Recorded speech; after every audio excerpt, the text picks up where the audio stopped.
There is a certain element in a human being where the most obvious leadership skills are a part of the DNA.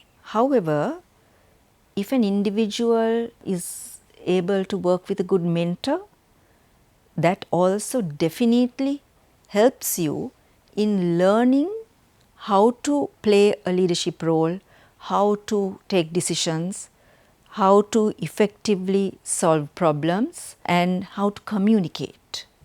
So it's a combination of both, but it definitely helps you if you have leadership print in your DNA.